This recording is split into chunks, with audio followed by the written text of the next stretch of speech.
नमस्कार मंडळी. सत्यम ब्रूयात प्रियम ब्रूयात न ब्रूयात सत्यम अप्रिय. खरे बोलावे, लोकांना आवडेल असे बोलावे, पण अप्रिय खरे बोलू नये असे म्हणतात. बोलावे लागलेच तर चतुराईने शब्द फिरवून सौम्य शब्दात बोलता आले तर उत्तम. परंतु रामदास स्वामी मनाच्या श्लोकांमध्ये केवळ आणि केवळ सत्यालाच प्राधान्य देतात. ऐका 19वा मनाचा श्लोक.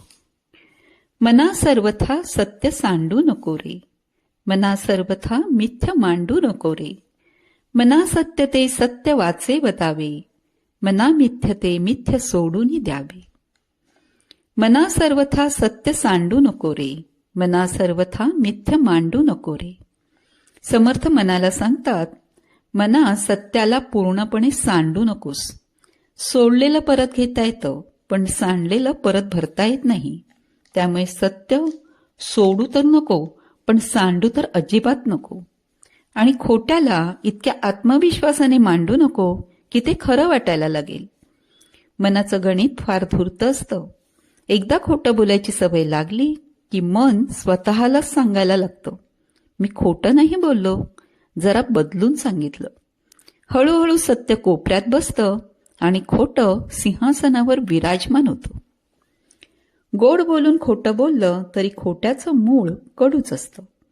म्हणून समर्थ मनाला सांगतात, सत्य सांडू नकोस, कारण ते जड असलं तरी टिकतं.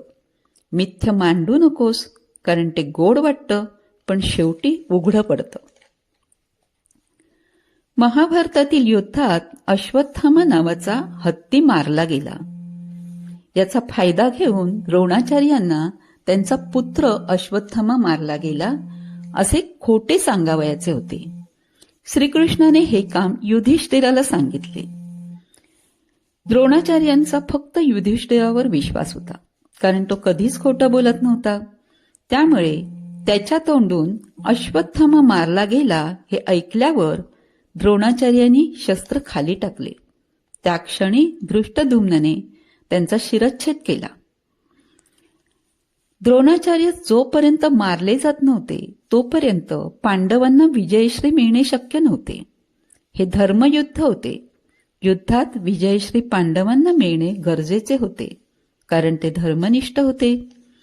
चांगल्या गोष्टीसाठी, धर्मरक्षणासाठी भगवंतांच्या सांगण्यावरून युधिष्ठिर हे अर्धसत्य बदला होता.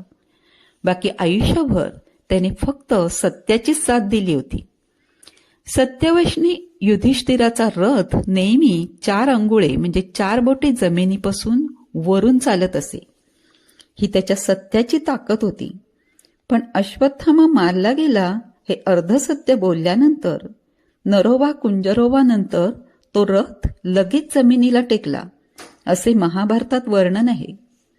सत्याची कास सोडू नका असे समर्थ म्हणतात ते यासाठीच. मना सत्य ते सत्य वाचे वदावे, मना मिथ्य ते मिथ्य सोडून द्यावे. रामदास स्वामी मनाला अगदी थेट सांगतात, अरे मना, जे खरं आहे ते खरं म्हणून सांग, आणि जे खोटं आहे ते खोटंच आहे असं मानून सरळ कचऱ्याच्या पेटीत टाक.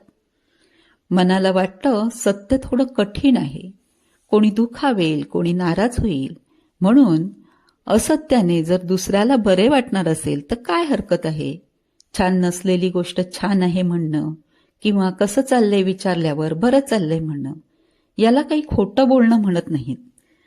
समोरच्याला बरं वाटावं म्हणून काढलेला हा सर्वमान्य तोडगा आहे असं पु ल म्हणतात. पण समर्थ म्हणतात, मिथ्याला सत्याचा मुखवटा नको घालू.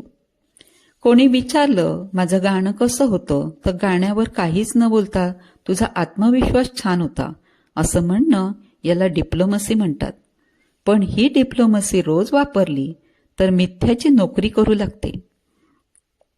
सत्य थोडं कडू असतं, पण पोटाला चांगलं, पोट नाही बिघडत. तेव्हा सदैव खरेच बोला, शरीराची मनाची काळजी घ्या असे समर्थ म्हणतात. भेटू पुढील भागात. बोला जय जय रामकृष्ण हरी.